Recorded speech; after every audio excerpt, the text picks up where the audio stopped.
We asked. I posted on social media today. Like some of our followers' favorite moments. Six-side Calcio said, excluding the Euro, maybe Inter winning the Scudetto or Roma appointing Mourinho as manager. Our friend Mas Richo, Mourinho watching the game from behind the barrier after being sent off. Julian, Calcio with Julian, said Inter making the round of 16 for the first time in over a decade is pretty big, along with the Scudetto, of course. And then Pizza Calcio asked us our favorite moments from our clubs. So we know for our favorite Calcio moment this year, I'm gonna Italy win the Euros. But I'm gonna throw in a second question here. Besides Italy winning the Euros, what's your favorite Italy moment? And then also, what's your favorite club moment from 2021? Jesus Christ! Why don't you take that away? Okay. So for Italy. Yeah. My favorite moment of the tournament, besides them actually winning the Euros, was Chiesa's coming out party, especially against Spain. His goal against Spain, beautiful goal. Just that fast transition, Donnarumma up to, I think it was Barella who passed it up, or maybe it was Jorginho who passed it up to Mobile, and then he was on the defender. Ball got tackled away, and then Chiesa's right there, cleans it up and scores. And that was like a late goal already. It looked like they were going to win the game there. Well, it wasn't that late. You know that Spain there was still a chance, but I just remember going nuts. Like I went nuts. Like I was out of breath. I was just like running around. You guys were at Chicharo's because I was working that day. Yeah, that was a moment on itself, Gianni. If Gianni remembers, man, that was a fucking moment, man. In the rain, in the East End of Montreal, like we're all together. Soaking wet, no cable, the fucking power bell cut off. We were fucking on phones, on streams. Adreano stressed as hell. Yeah. Holy shit. Everyone exciting prematurely for some of the offside goals. I'm like, no, guys, it's offside. It's not. Wow, man. I'm happy I got to watch it in the comfort of my own home, but I think that's one of my favorite moments. And then obviously celebrating after the win in Little Italy was amazing. Me, Adri, we went down with my siblings, and just so happens that Gianni, you were there too, and we met up with all of our other friends. That was an amazing moment, for many different reasons. Just getting together people, right, after the winter that we had last year. And then for Juve, Coppa Italia. For me, I got to say Coppa Italia. It was a bit between Coppa Italia and then, making the Champions League on the final match day, but Coppa Italia was definitely fun to win against a good Atalanta team. Again, Chiesa coming out partying in that one. I went nuts for his goal too. So that was definitely fun to watch. And so I'm gonna have to say 2 Chiesa related moments between Italy and the Coppa Italia final are my moments of the year. You guys? This is a tough question, man. Like just going off the Italy, piggybacking off of what Nick said for the Italy, like I was definitely going to say that Spain game just because the anxiety, the thrill at the end, it was a shame it couldn't have been all 3 of us at that game, because I think as much as it would have been nice to be at home, or together at home or whatever, or together amongst ourselves, just being at Chicharo's, like in that game, like was amazing. Like I said, how the day started off so beautiful. We got there, we had to be outside because it was so packed, and it was a beautiful sunny day. Later the game goes on, more the weather changes. The rain, like I said, the cutting out of the cable for the penalties, like you couldn't even write this stuff up. Obviously Jorginho making a penalty and scoring a penalty was huge, right? So that just ending it there, and just the celebrations in RDP after. Gianni's car took a bit of some love, I guess you can say, if you want to put it nicely. But just celebrating in RDP in the East End of Montreal, just with all the Italians, it was just an amazing feeling. Even that Belgian game for me was another big game. We watched a lot of the games at Chicharo's. Well, not a lot of games, but a couple games at Chicharo's, and even the Austria game was nice to be in amongst all those people. But the Belgian game, I know, was a huge game. The Tira Gira by Insigne, huge. Barella, huge. It's just a shame Spinazzola went down in that match, and we had to concede a stupid goal on the penalty. But just again, another big game, and obviously the final is goes without saying. But those two moments were huge, for me. In terms of Milan, I mean, I'm definitely gonna have to say, the last games of the season there. Well, specifically the last one, clinching second spot in Serie A, finally getting this team back to Champions League. A competition that everybody knows has escaped Milan for a decade, and it's been a long time coming. They finally got back into the tournament. It's not the way they maybe would have wanted to go this season, but they fought till the end, and just proud of the team to finally get out of that slump, out of a dark time in their history, to finally get back to Champions League.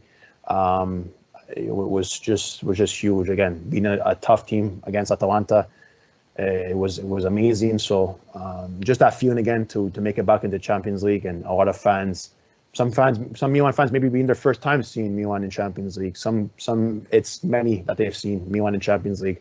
Young or old, I think Milan fans definitely were happy and proud to see this club back to where they belong in Europe, in Champions League. So that would have to be definitely my standout moment, for Milan of the past year. Gianni? For national team, I mean, that Italy-Belgium game for me when Insigne scored the tiro, it was probably one of my most favorite moments. I was at my friend Joey's house. We had a pizza barbecue day type of thing. We had an outdoor oven to make a gas, like wood. Actually, it was wood fire oven to make pizza and stuff. It was pretty. Beautiful. It was pretty nice. Mass was there. We pretty much had, it was a pizza calcio day. Shout out to the boys. Shout out. Wear the shirt. But no, in all seriousness, it was great. Just food. Sydney scored a very key goal. Dominating probably the scariest team in the path, besides like at the time until Spain came along and then England. But a necessary stepping stone to build the confidence of this team. For club level, I mean, I think for Roma side of things, I'll go with this season when El Shawari scored his own tiro at the end, when Mourinho's just running to the curva, all celebrating with his arms up in the air and everything. That was just so exciting because it just gave you it gave you hope of a sign of things to come for Roma, like rising from the ruins as they usually like to do and try to become a good competitive team again. For Napoli, I mean, Koulibaly scoring against Juve with the picture camera to the crowd, that's probably another fantastic memory for me. But hopefully better memories are to come for both clubs. Yeah, let's all hope a good 2022 for all of your clubs except for Milan, Roma, Napoli. No. Notice how I didn't say it. Notice I didn't say it. Well, I said all of your clubs. I meant you too, but. Yeah, I don't think we'll talk. Let's see here. We got a couple of social media questions. We got two questions from Julian again, Calcio Julian. Which team impressed you guys the most so far? So I guess up to the halfway point of the season, or maybe if you want to talk all of 2021. And then we got a similar question from the Hopeless Wanderer midway through the season: who has surprised or excelled for you, team or player? But instead of looking at it from a halfway point of the season, I guess let's look at it all of 2021. Are there teams that kind of surprised you the most, or players that surprised you the most this year? I mean, Dusan. Yeah, I was going to say Vlahovic has to be the guy. Yeah, you'd be crazy not to mention Vlahovic when you talk about the player who has surprised you the most. I mean, he is young, he was a promising player, but just for how much he turned it on, I mean, that's basically why I would say he's probably the player of the year. Not only the biggest surprise, but probably player of the year. I mean, I'll talk more about it when we talk about team of the week, team of the year. But I think in terms of surprises, Dusan for sure. And I'm going to piggyback on that and say Fiorentina too. I mean, more maybe now than maybe last season, if I recall. But again, I can't hide that I'm a big fan of Italiano. I love what he's doing. Just his work. Italiano too. I'm going to put into like surprise because he took Spezia, kept him in Serie A, goes to Fiorentina, and further develops the man of the year pretty much in Dusan Vlahovic, tying Ronaldo's record of 33 goals in a calendar year for a young kid like that Fiorentina paid peanuts for, right? We see all the posts, all the stats. They paid peanuts. I don't even think it was 2 million, if I'm not mistaken. So 2 million euros. So definitely going to get a return on that investment if they do sell him off. But Italiano for me, and just Fiorentina. Again, maybe more in recent memory than last season. You can say just his work, like I said, with Spezia and now Fiorentina has been really impressive, bringing the more modern way of calcio forward in an aging dinosaur league of Serie A. So it's exciting to see, right? So and even if you want to say surprise, maybe even like we were talking about a bit before when we were speaking about Inter, maybe just the surprise of them continuing on their path, right, to be a dominant side in Serie A. As much as it pains me as a Milanista to say it, I think we have to take off our biases aside, and Inter, I'd be after the losing of Conte, Lukaku, Hakimi, all these other pieces, is Sunin selling, all the financial things. They replace these players and coaches, and have done so far a decent job, right? So it's impressive on them too. So definitely a bit of a surprise because I didn't think they would be able to stay the course, right away, post Conte and Lukaku and others. So it's big ups on them too. Yeah, when I saw these questions, first team that came to mind, Fiorentina. Especially for this first half of the season, and the first player came to mind was Vlahovic. Has to be. Yeah, if you would have said he beat Ronaldo's record for most goals in a calendar year in Serie A, I think he's at 33 now, if I'm not mistaken. Like I said, at 33 he tied it. He could have won it today. It was tied. Could have beat it today. Yeah, he tied it. He tied it. They could have beat it. He could have beat it today. Unfortunately, it didn't go his way this afternoon, but. Again, still, he has to be the man. Maybe even, I don't want to say surprising, but just even like Nick mentioned before, just, Chiesa, right? Just his coming out party, like Nick said. I think many people thought he had it, but he really proved it on the international stage at the Euros for Italy. So, and continuing to do it, at that club level for Juventus. Has been big, not only in the league but in Champions League as well, right? He's been there. He's been an important factor, and it shows when he's not on the pitch for club and country. So that's another name probably to put in there. Yeah. So Vlahovic. So I looked it up. So last year, the first half of last season, up until from when they started until the January, he only had 4 goals. So in December, from January 1st to the end of that last season. He had 17 goals, and he already has 16 this season. So 33 goals in a calendar year in the Serie A is just insane. I guess at that point, it'll bring us right to our team of the year, because we know we all have him included on team of the year. But of course, we have to reveal who the other 10 players are. We did get a question from Joseph Couchflan Boggs, who has been the best manager in 2021. So. I don't know if you guys did that one. If you guys included your team of the year with a manager, you could answer it like that. I didn't actually. I did. But I would have to give it to Pioli. Yeah, Pioli. Okay, that's I would have to for the reason why I give it to Pioli is because he stayed consistently with Milan from obviously from last year and this year, has made them fight. Like last year, up until the winter break, Milan was in first. They were trying their best for the Scudetto, and injuries came along, and they unfortunately lost that spot. And this season so far, Milan is still competing for the first place spot. They're 4 points behind Inter, if I'm not mistaken. And Pioli's been doing great things for this team. Obviously Champions League was a wash, but Conte had a wash in Champions League, and at that same year he wins the Scudetto. So we can't really use that as like a factor for judgment.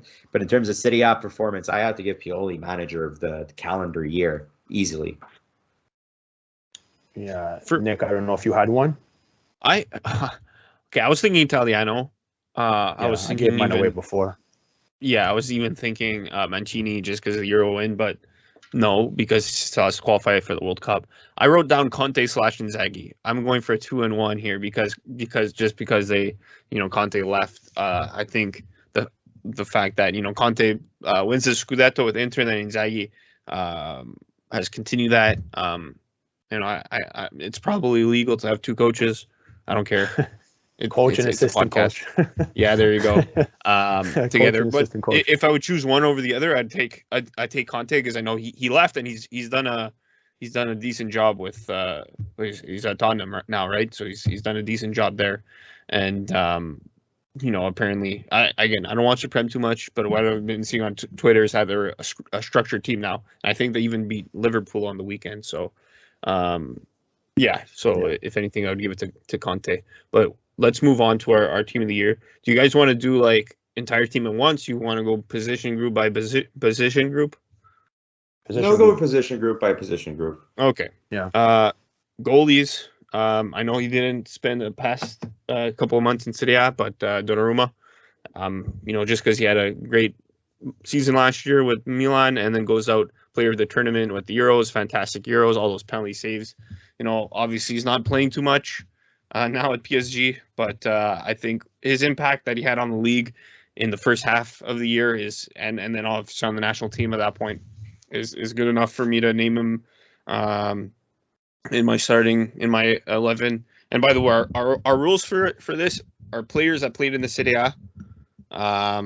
But I mean, you could take into account their all around performances, including the Euros. So Donnarumma for me in nets. Yeah, me too. I'm gonna just piggyback off Nick quickly on that. I had to go with Gigio. He was just he was an influential point of reference and just an influential player for both club and country.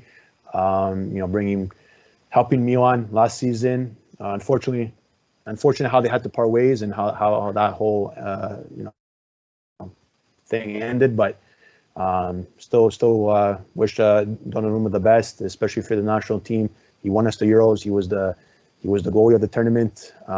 He was one of the better goalies, if not, I would say the best goalie in Serie A too. I think he had 14 clean sheets or something along those lines. So, tied with Danovich, if I'm not mistaken. So, he's just been a huge part of like I said, club and country. Finishing high up in the Ballon d'Or awards as well. So it's just been a huge year. For Donnarumma. So I have to give him my position. He has to be my goalie of 2021. And Gianni? Yeah. So my goalie for 2021 is Danovich. Won Scudetto with Inter last year. Still performing very well for them this year. Obviously, people like to argue that he's got a good defensive line in front of him, which I cannot disagree with. But you still need to be there to make those saves, no matter how great your defense are, because there will be those one or two shots that just kind of break through that you really need to make those saves, and he does. A lot of people like to argue that he is old. Yes, I get that, but the man's still showing that he can still hang out with the boys. And I mean, look, you see Buffon still doing it in Serie B, so obviously Handanovic can still do it in Serie A. So his stats back him up. I think it's like 0.8 goals against per 90, which is ridiculous. Fantastic keeper. I give him for my Serie A keeper of the year.